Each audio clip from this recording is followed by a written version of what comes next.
Something just surfaced around Shedeur Sanders that has fans across the National Football League asking one disturbing question. How deep does this story really go? Late one night, an audio clip began spreading across sports forums and social media. At first, most people ignored it. The internet is full of fake leaks and edited recordings. But this one was different. The voices in the clip sounded like offensive linemen discussing their quarterback, and what they were saying left fans stunned. According to rumors circulating online, the players in the recording were allegedly talking about Sanders in a way that crossed every line imaginable. Some listeners claimed the conversation sounded like certain players actually wanted him to fail on the field. Others went even further, saying the tone suggested something far darker. Now, it's important to say clearly that none of this has been officially confirmed. But the buzz around the audio exploded so quickly that it forced people to start asking questions about what was really happening inside the Cleveland Browns locker room. Because when fans went back and rewatched the games, something strange started to stand out. Play after play showed the pocket collapsing almost instantly, defensive rushers coming through untouched, linemen stepping the wrong direction, missed assignments that looked almost impossible at the professional level. At first, analysts brushed it off as normal growing pains for a young quarterback adjusting to the league. But once the clips started piling up, the mistakes didn't look random anymore. Some fans began posting slow-motion breakdowns of the footage online. In several plays, blockers appeared to engage no one at all. In others, defenders ran straight past the line without even being touched. The clips spread quickly, and the theory started gaining traction. Was Sanders actually being set up to struggle?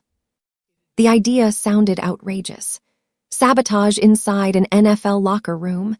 That's something you almost never hear about at the highest level of professional football. But the conversation kept growing louder, especially as speculation started pointing toward tension between veterans and the team's rising young star. Reports and rumors suggested that not everyone inside the organization was thrilled about Sanders becoming the face of the franchise.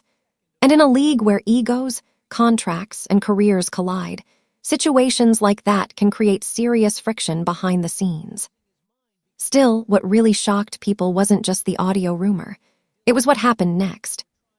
Because shortly after the controversy started circulating online, the Browns' leadership made a move that almost never happens in the NFL.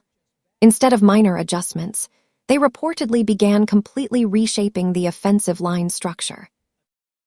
If you love real talk and fearless NFL breakdowns, hit subscribe and join Coach Speaks. And when a team starts making changes that drastic, it usually means one thing. Something inside the organization had gone very, very wrong. But the deeper fans looked into the situation, the more questions started appearing. Because if the protection problems weren't accidental, then the real story might be far bigger than anyone expected.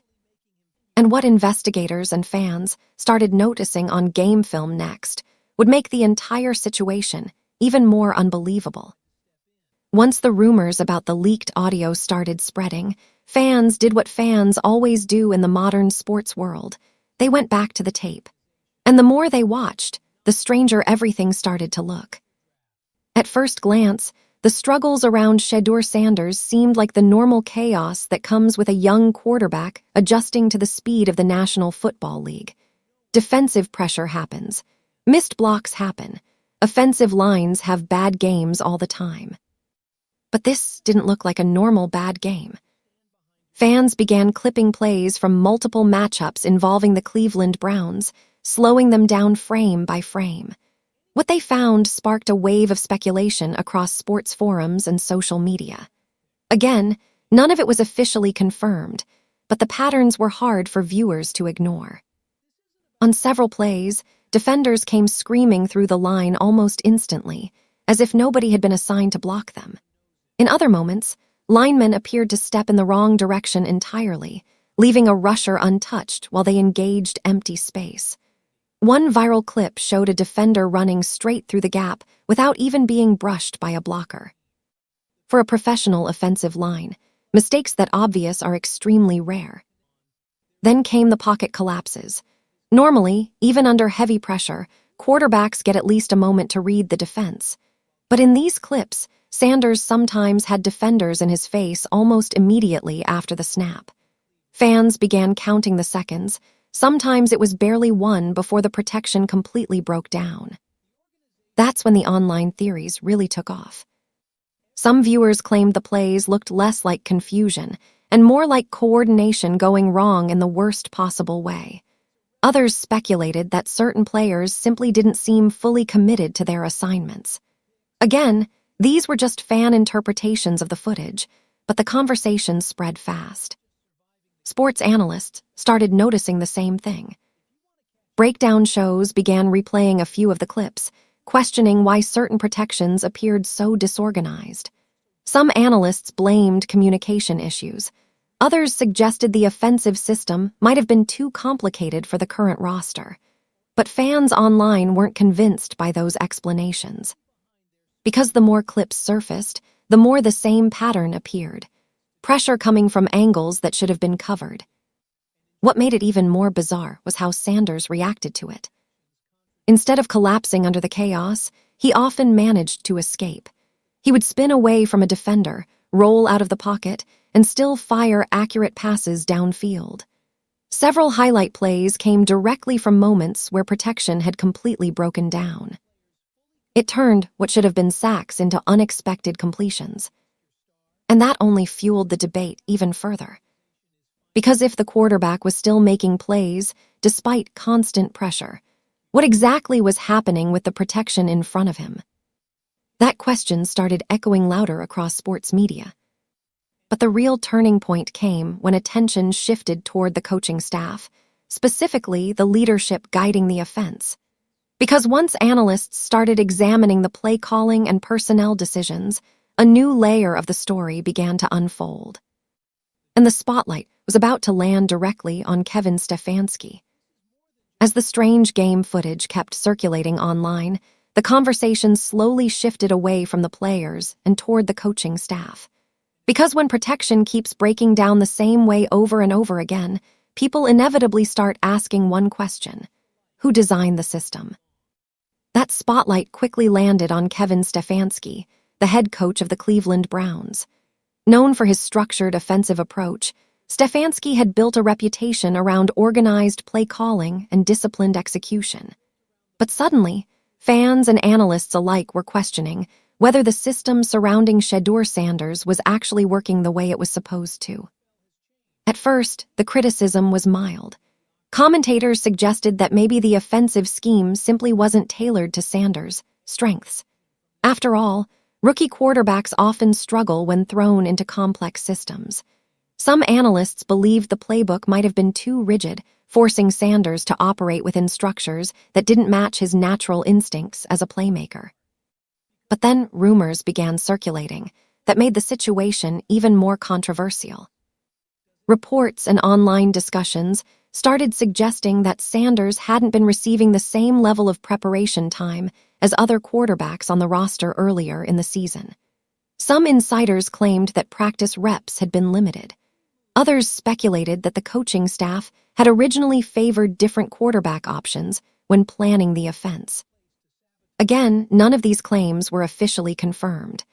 But in the modern sports world, speculation spreads fast, especially when fans are already noticing unusual things on the field.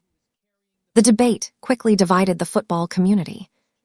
Some analysts defended Stefanski, arguing that coaching decisions often look strange from the outside but make sense internally.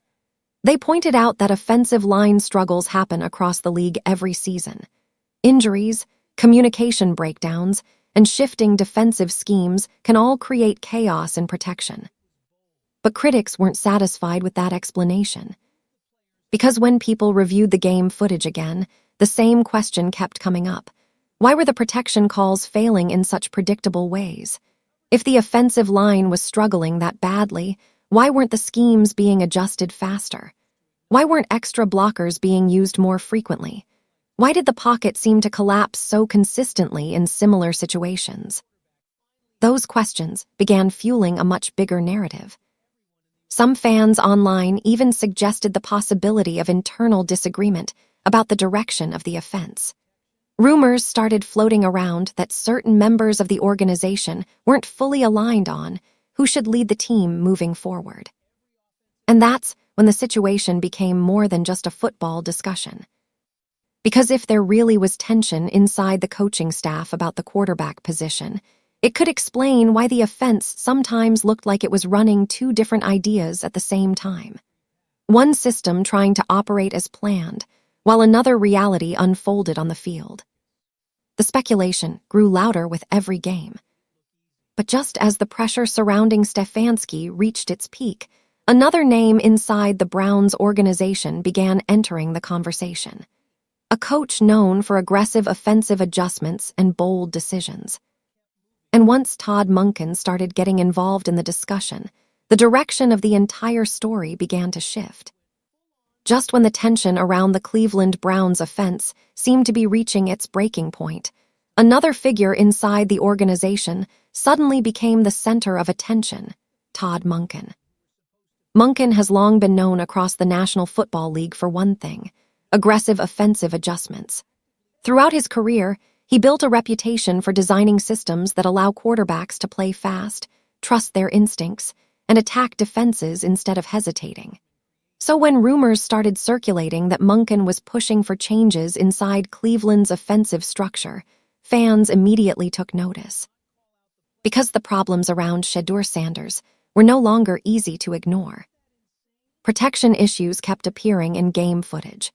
Pocket collapses were happening too quickly, and speculation online suggested that leadership inside the organization was becoming increasingly concerned about the situation. While nothing was officially confirmed, reports began hinting that internal discussions were taking place about how to stabilize the offense and give Sanders a better chance to succeed. And then the first signs of change started appearing. Instead of small tweaks or minor adjustments, the Browns reportedly began examining the entire offensive line structure.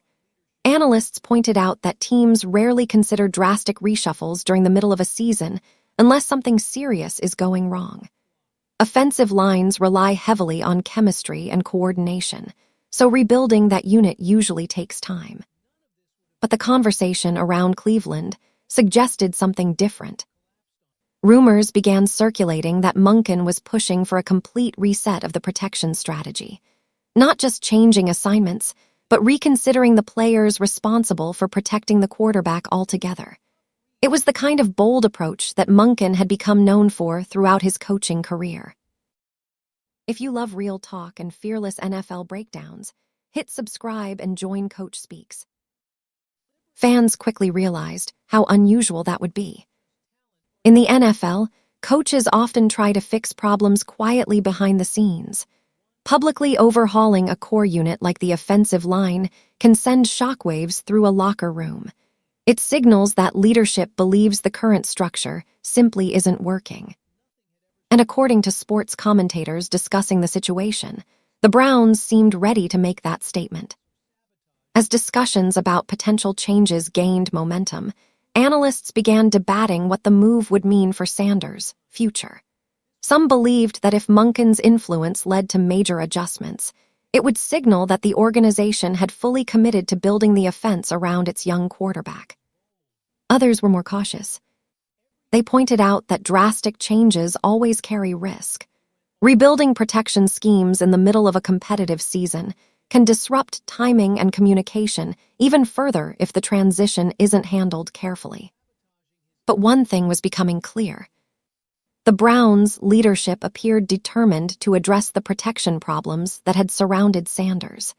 Whether those issues came from communication breakdowns, personnel mismatches, or something deeper, the organization was now facing pressure to fix them.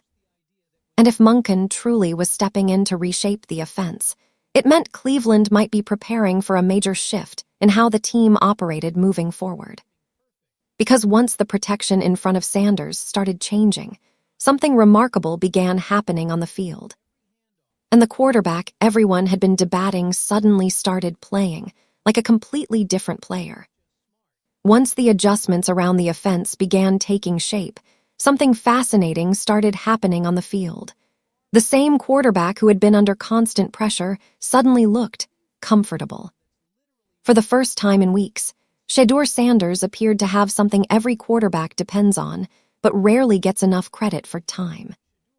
The pocket wasn't collapsing instantly anymore. Instead of defenders exploding through untouched gaps, the protection looked more organized. The offensive line seemed to hold its structure longer, giving Sanders an extra second to scan the field. And in the National Football League, that extra second can change everything. Almost immediately, the difference began showing up in the plays themselves. Sanders started stepping confidently into throws instead of scrambling for survival. His footwork looked calmer. His reads were sharper. And suddenly, passes that once seemed rushed or forced began landing perfectly in tight windows. Analysts reviewing the footage noticed the shift quickly. Instead of constantly dodging pressure, Sanders could now move naturally within the pocket. He slid left, stepped forward, reset his stance, and delivered passes with precision. Receivers began getting the ball in stride rather than adjusting to hurried throws. The result: big plays started appearing again. Deep routes down the sideline connected cleanly. Third down conversions that once looked impossible suddenly became routine. Drives that had previously stalled now continued deeper into opposing territory. The entire offense seemed to be operating with a new rhythm. Highlight clips of Sanders began circulating across sports media. In one sequence, he calmly stepped up as the rush closed in, delivering a perfectly placed pass between two defenders. In another, he rolled out of the pocket and launched a deep strike that dropped right into his receiver's hands. Plays like that quickly reminded fans why he had generated so much excitement in the first place. And that's when the narrative surrounding him started to change. Just weeks earlier, critics had questioned whether Sanders was ready for the spotlight. Some analysts wondered if the speed of the NFL game might be overwhelming a young quarterback. But once the protection stabilized, those arguments began fading quickly. Because the film was now telling a different story. With a functioning pocket and a clearer offensive structure, Sanders looked decisive. His timing with receivers improved. His confidence grew with every drive, and the mistakes that once seemed frequent started disappearing. Even commentators who had been skeptical began acknowledging the difference. They pointed out that quarterback performance is often deeply connected to the system around them. When protection improves and play calling aligns with a quarterback's strengths, talent tends to reveal itself very quickly. And that's exactly what appeared to be happening. But while Sanders' performance was starting to silence some of the criticism, the larger controversy surrounding the team wasn't disappearing. In fact, the better he played, the more people began revisiting the earlier struggles that had sparked the entire debate. Because if the quarterback was capable of performing at this level all along, then what exactly had been happening before? That question started spreading beyond fans and analysts. Soon, the media itself became part of the story. As Shedeur Sanders started putting together stronger performances, the conversation around the Cleveland Browns didn't calm down. In fact, it intensified. Because while the improvement on the field was becoming obvious to many viewers, the reaction across sports media seemed far more complicated. Some commentators began acknowledging that Sanders looked more confident with improved protection. They pointed to the cleaner pockets, the sharper timing, and the way he was stepping into throws instead of scrambling constantly. To them, the explanation seemed simple. Once the offensive structure stabilized, the quarterback's talent had room to show itself. But not everyone agreed with that interpretation. Several local discussions and talk shows continued questioning Sanders' consistency, arguing that a few highlight plays didn't necessarily prove the earlier criticism was wrong. According to those analysts, young quarterbacks often experience short bursts of success before defenses adjust again. That's when the debate started spilling into fan communities online. Across social media platforms, fans began digging deeper into the earlier games that had sparked the controversy in the first place. Clips from previous matchups resurfaced. This time, Viewers weren't just watching the ball, they were focusing on the protection schemes, the blocking assignments, and the positioning of the offensive line. Slow-motion breakdowns started appearing everywhere. Some fans highlighted moments where defenders seemed to slip through the line without resistance. Others compared similar plays from earlier games to the newer footage, claiming the difference in protection was impossible to ignore. These comparisons quickly fueled speculation that something unusual had been happening inside the offense earlier in the season. It's important to emphasize that most of these conclusions came from fans analyzing public game footage. Still, the discussions spread quickly enough that sports debate shows began referencing them during broadcasts. And that's when the media narrative started facing pushback. Viewers began questioning why the earlier protection problems hadn't been addressed more aggressively in coverage. Some fans felt the focus had been placed too heavily on Sanders' mistakes rather than the breakdowns happening in front of him. Others suggested that analysts might not have fully recognized the pattern until the comparisons began circulating online. The situation created a strange dynamic. On one side, traditional sports commentary continued evaluating Sanders' performance like any young quarterback's development story. On the other side, fan-driven investigations were suggesting there might have been deeper issues affecting the offense earlier in the season. The gap between those perspectives became part of the story itself. As debates continued, attention slowly started shifting toward the organization's next steps. Because while the media discussions and fan investigations were still unfolding, the Browns' leadership appeared to be making decisions that hinted at a larger long-term plan. Reports began surfacing about roster strategy, draft positioning, and how the team might build its future around the quarterback. And if those reports were accurate, it suggested that Cleveland might already be preparing for a new direction centered on Sanders' development. Which meant the story wasn't just about past controversy anymore. It was about what the franchise planned to do next.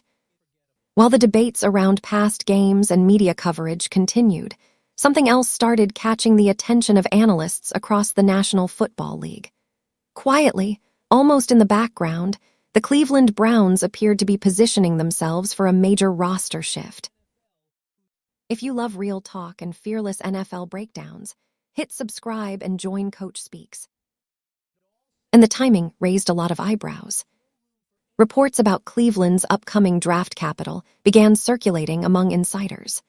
According to projections and early mock drafts, the Browns could potentially enter the next draft cycle with a surprisingly strong collection of picks, including multiple early selections. In a league where roster construction often determines a team's long-term future, that kind of draft flexibility can change everything. Naturally, speculation began immediately.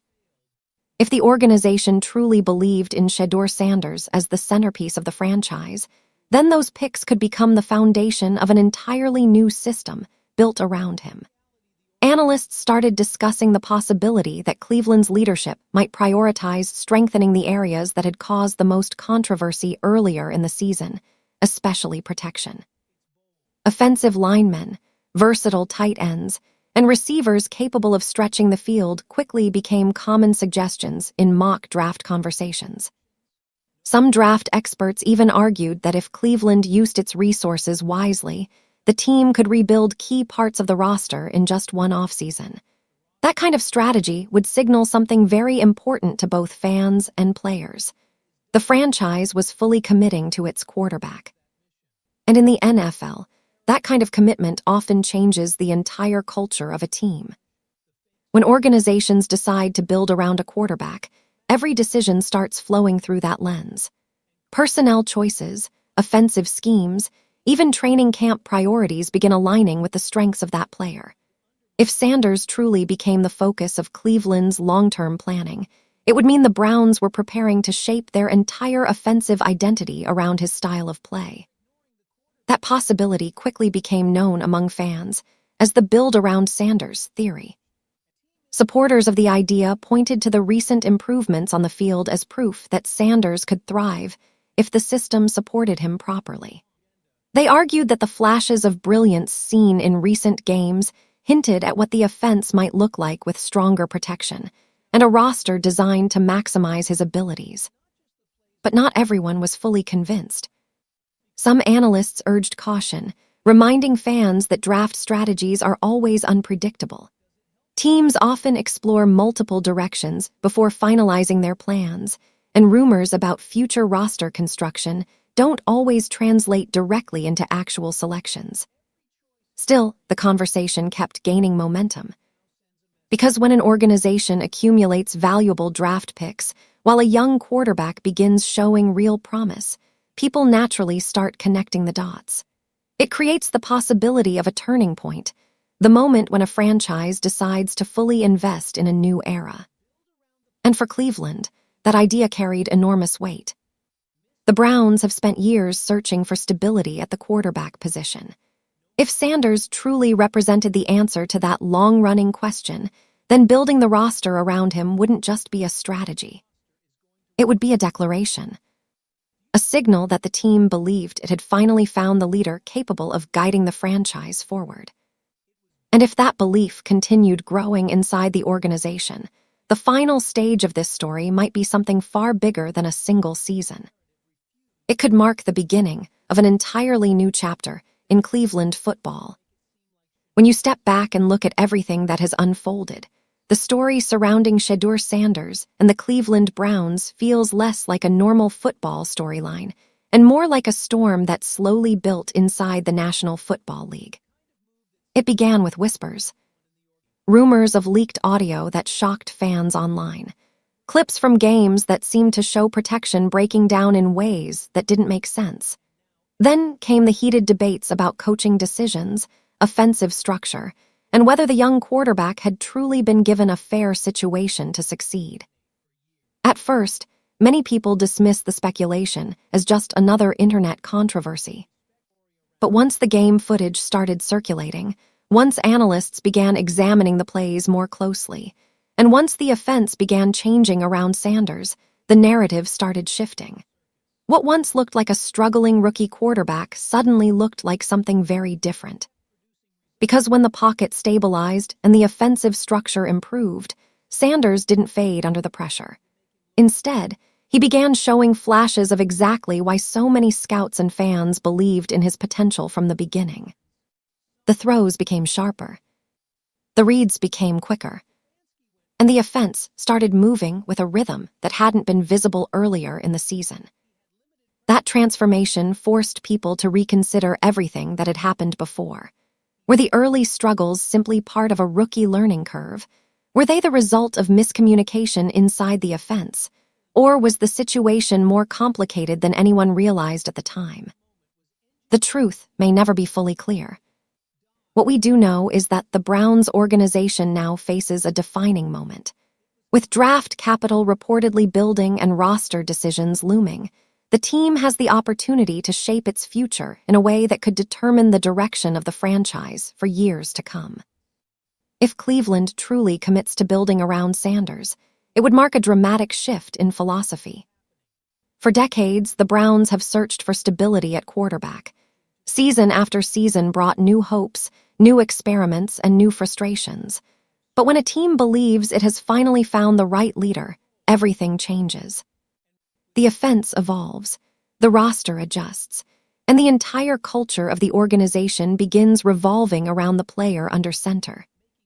That's why the conversations happening right now are so important. Fans, analysts, and insiders are all watching closely to see what Cleveland does next. Every draft pick, every roster move, and every coaching decision will reveal whether the organization truly believes Sanders represents the future. Because if the recent flashes of brilliance are any indication, the potential is certainly there. But the NFL is a league defined by moments, turning points where franchises either seize an opportunity or watch it slip away. And right now, the Browns appear to be standing directly at one of those moments. Whether this story becomes a tale of controversy, redemption, or the birth of a new era will depend entirely on what happens next. One thing is certain, though. If you enjoyed today's breakdown and want to keep up with all the drama, trades, and behind-the-scenes action in the NFL, then don't forget to hit that like button. It really helps this channel grow and lets us know you love this kind of content. And hey, don't keep it to yourself. Share this video with your friends, your group chats, or anyone who loves football as much as you do. The more the conversation spreads, the better it gets.